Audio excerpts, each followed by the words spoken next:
Bienvenue sur Africa 24 dans cette nouvelle édition du 12-15. Voici les titres. Lutte contre l'extrémisme violent au Sahel, un défi majeur dans la région. La question est au cœur d'une conférence des ministres en charge de la culture des pays du G5 Sahel. Plus de 600 millions de personnes privées d'électricité, l'Afrique face au déficit énergétique dans certains pays.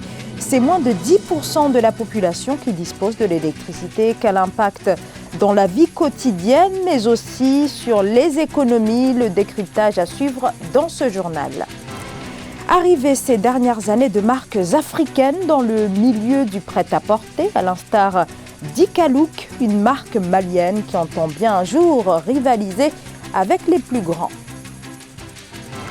Mais d'abord, les manifestations en Guinée contre le projet de nouvelle constitution voulu par le président Alpha Condé, au pouvoir depuis 2010 et soupçonné par le FNDC, plateforme qui rassemble l'essentiel de l'opposition et la société civile, de vouloir briguer un troisième mandat en 2020.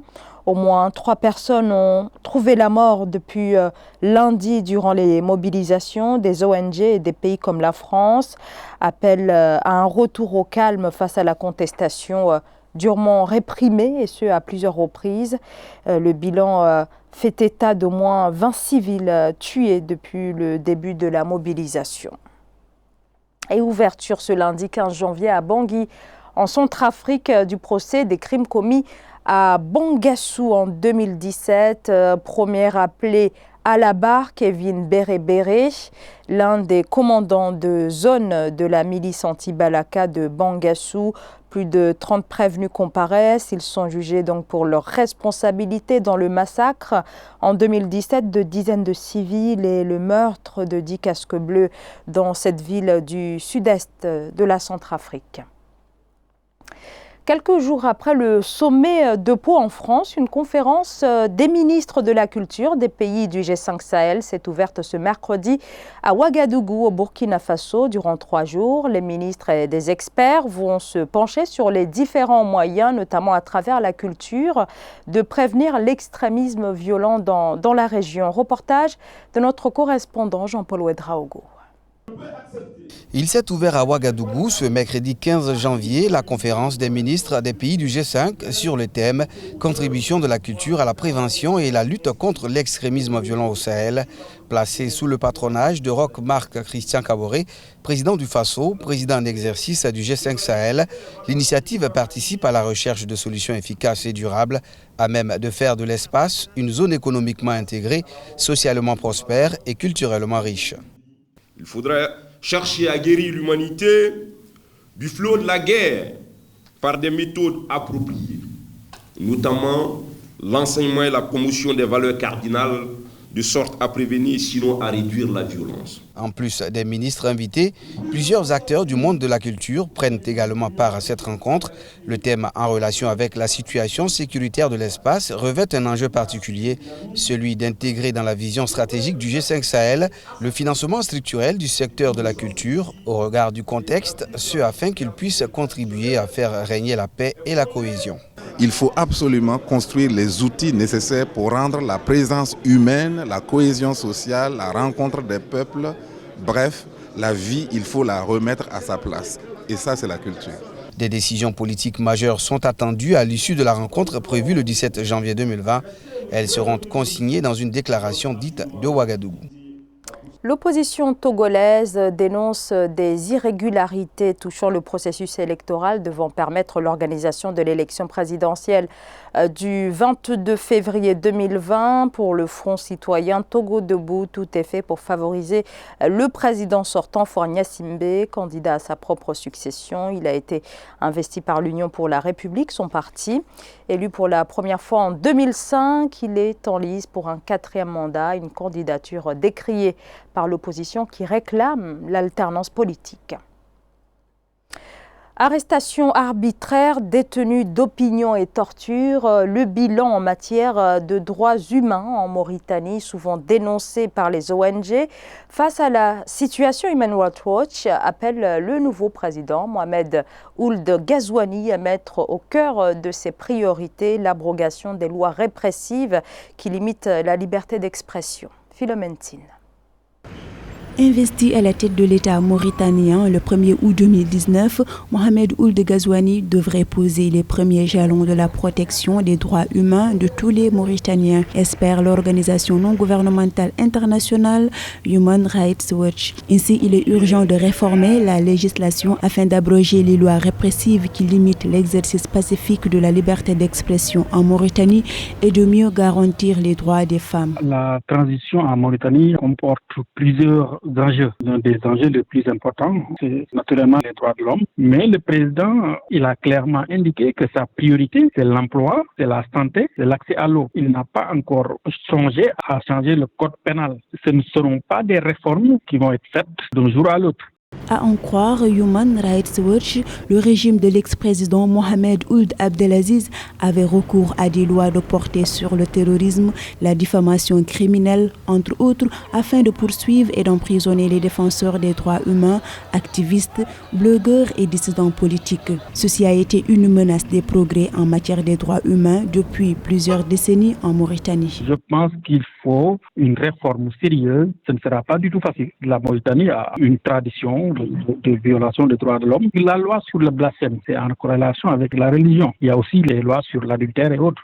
Arrestation arbitraire, détenus d'opinion, torture, l'ONG Amnesty International dresse à son tour un bilan 2019 déplorable en matière de droits humains en Mauritanie. Après l'échec des dernières négociations, l'Éthiopie, l'Égypte et le Soudan se donnent rendez-vous fin janvier à Washington pour un nouveau cycle de pourparlers sur l'épineuse question du barrage sur le Nil, source de tensions régionales depuis près de 10 ans. La majorité de sa population étant privée d'électricité, l'Éthiopie considère que le grand barrage de la Renaissance, projet lancé en 2011, est essentiel à son développement. L'Égypte, elle, dépendante du Nil pour son agriculture d'irrigation et son eau potable, dit avoir des droits historiques sur le fleuve, notamment en vertu d'un traité de 1929. Le continent africain est sur la bonne voie en matière d'électrification. C'est le constat de la Banque mondiale. Des pays comme le Rwanda ou le Kenya ont réussi respectivement à tripler ou alors à doubler en moins d'une décennie l'accessibilité à l'électricité. Cependant, rien n'est encore réglé puisqu'à l'heure actuelle, plus de 600 millions de personnes vivent encore en Afrique subsaharienne sans électricité. Une situation qui ralentit alors la vie quotidienne des Africains, mais aussi des pans entiers de l'économie. Ange Bijou-Nomenyo. Le développement de l'Afrique ne peut se faire sans énergie. Même si les perspectives économiques restent favorables, avec 4,1% de croissance en 2020, les défis liés à la production énergétique, eux, restent énormes. En 2017, la Banque mondiale estimait à 645 millions le nombre de personnes vivant sans électricité, soit plus de la moitié de la population globale africaine. Disons que pour nos pauvres États africains, la technologie qui nous permet de produire la meilleure électricité, qui a été prouvée partout ailleurs dans le monde, c'est l'énergie nucléaire. Donc malheureusement, nous ne maîtrisons pas le nucléaire. Vous voyez partout en France, en Pologne, en Allemagne, c'est l'énergie nucléaire qui est utilisée. C'est l'énergie la moins chère. Or, nous n'avons pas la technologie pour maîtriser cette énergie nucléaire, pour la transformer. Le gouffre énergétique dans lequel est plongée l'Afrique s'explique en partie par une situation d'accessibilité aux réseaux nationaux. 63% de la population d'Afrique subsaharienne réside en zone rurale où le coût de l'extension du réseau est trop élevé pour être envisageable. De mon point de vue, je crois que les autorités ne sont pas ignorantes de l'existence de l'énergie solaire. Mais simplement, c'est que le coût est prohibitif. C'est des budgets, c'est des lignes de financement à mobiliser qui sont parfois hors de leur portée. L'Afrique aurait besoin chaque année d'augmenter sa capacité de production en électricité de 7 gigawatts pour répondre aux besoins. Mais sur cette même période d'1 an, les nouvelles installations ne fournissent que l'équivalent d'1 gigawatt supplémentaire. En raison de cette pénurie d'électricité, on estime que le continent perd 2 à 4 points de croissance chaque année. Le Mali, champion africain du coton, devant le Burkina Faso, le coton, principale source de revenus du pays. Mais la production totale, au terme de la dernière campagne, a été bien inférieure aux objectifs fixés après la production record de plus de 700 000 tonnes en 2018. Les précisions d'Amenedji. La campagne cotonnière 2019-2020 au Mali a été l'une des plus infructueuses en termes de rendement. Sur les 800 000 tonnes fixées en matière d'objectifs à atteindre, à peine 600 000 tonnes de coton ont été produites. Ceci en raison de la livraison tardive des intrants agricoles et des aléas pluviométriques en rapport avec les prévisions du département américain de l'agriculture, soit 1,35 million de balles de coton en baisse de 9%. On avait déjà 3 programmes ici au Mali. Le programme de diversité et de compétitivité agricole. On avait également le programme d'accroissement de la productivité agricole au Mali. On avait le programme également national d'investissement dans les infrastructures rurales. Donc tous ces programmes qui étaient mis en place, financés par la Banque mondiale et l'Union européenne, et en plus la volonté politique. Selon les prévisions, la superficie atteindrait 735 000 hectares de récolte, estimés à 40 000 hectares de moins que les chiffres avancés. Les prix élevés du coton bord-champ auraient incité les cotonculteurs à procéder à l'accroissement des superficies qui toutefois ont été perturbées par les pluies tardives. Le principal défi qui se présente pour les prochaines années, c'est la mise en place d'une chaîne de valeur locale avec la transformation notamment du coton malien en destination du marché local. Parce que jusqu'à preuve du contraire, le coton malien est destiné essentiellement à l'exportation. Donc s'il y a un cadre favorable, dans le cadre notamment de la création de la chaîne de valeur locale, en accompagnant notamment les paysans dans les zones rurales, en apportant des engrais et notamment autres produits phytosanitaires, il est évident que la production agricole dans les prochaines années pourra fortement progresser. Au niveau macroéconomique, le coton apporte à l'État plus de 10% de ses recettes budgétaires et demeure le principal pourvoyeur de devises du pays. Pour rappel, une convention de financement d'un montant de 244 millions d'euros, soit 160 milliards de francs CFA, avait été signée entre la Compagnie malienne pour le développement des textiles et la Banque de développement du Mali pour l'accompagnement du secteur. La mode africaine est en pleine mutation. Les différentes créations originaires du continent varient pour aller vers d'autres matériaux. Illustration avec Ikalouk, une marque 100% malienne qui capitalise sur le coton produit localement. C'est un sujet signé Gladys Mwamba. Présentée comme la nouvelle reine des étoffes maliennes, voire africaines, Namissa Terra produit des vêtements 100% fabriqués au Mali.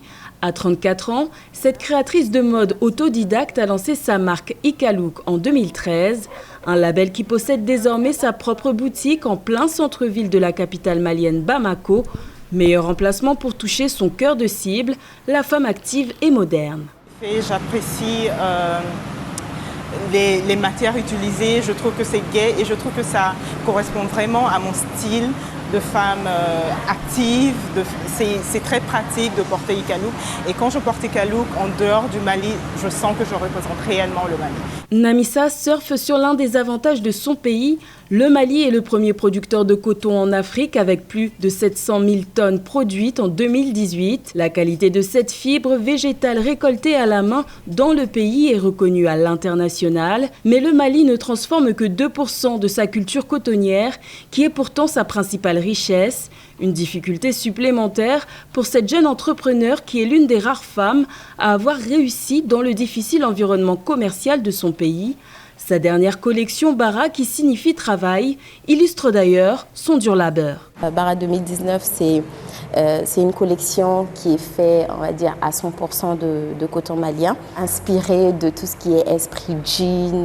Et la collection est inspirée du filet, de jean, de djembé, de la culture bobo, on va dire.